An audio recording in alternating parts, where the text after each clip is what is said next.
You see, there's a principle at play that says that anything that ought to be done, again, ought is an ethical word, right?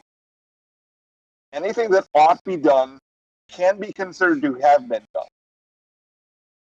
So anything in a fictional type of realm or conceptual realm can just be presumed as done. In theory, if you have a correct motion, it's presumed to be granted, even if the judge argues that he didn't. Now, this is such counterintuitive thinking. It's very, very difficult to keep straight and keep arguing about. But do you understand that there's like a maximum law that says anything that ought to be done, you can go ahead and pretend that it was done. If it ethically should have happened, you can pretend that it did happen. Even if it did not happen. Correct. So, for instance, if someone has an ethical duty to approve of something, there we go, there's a good one. If someone has an ethical duty to approve something, and he doesn't, the fact that he had an ethical obligation makes what he said a moot point.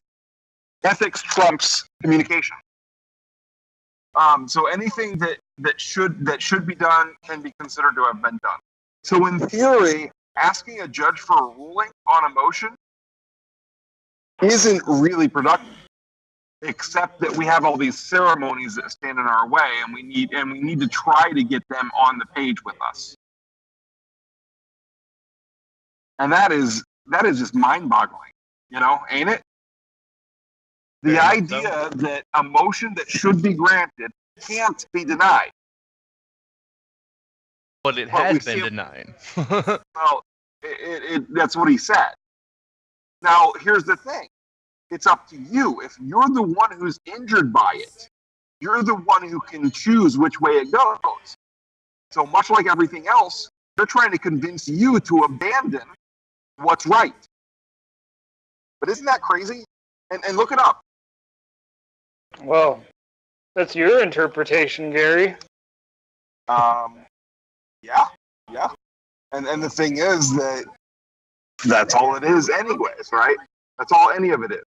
Here I am, and much like these common law guys and so forth, where they just go on about ignoring the way judges are actually acting and pretending like they can't be thrown in jail and then get thrown in jail.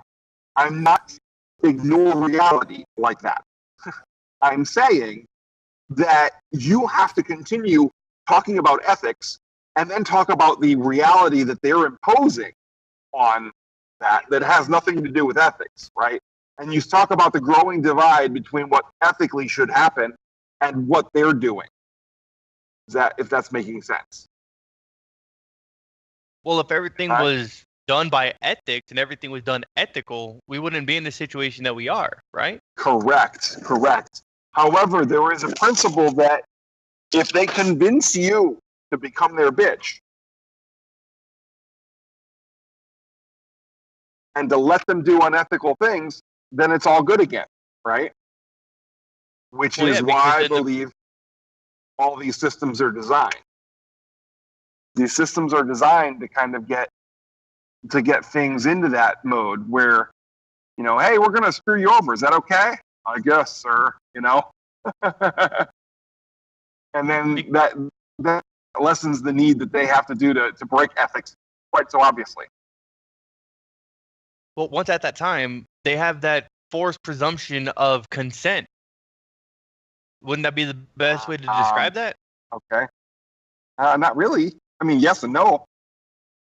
Because in a very real sense, they've just redefined consent to be nothing at all, right? I mean, how can you say somebody's consenting when they're actively saying no? Actively saying no until you present more force, and then all of a sudden they're compliant. Right, threat of violence. Again, that's a corruption of the word consent. And they get us to use it. I mean, all they got to do is yank us around until we start saying, I plead guilty or not guilty or whatever. And boom, we've started agreeing with their view. And it almost makes everything seem okay all the way up until then. You know, they can beat us to the point where we're begging for more beatings, then it's all good, right?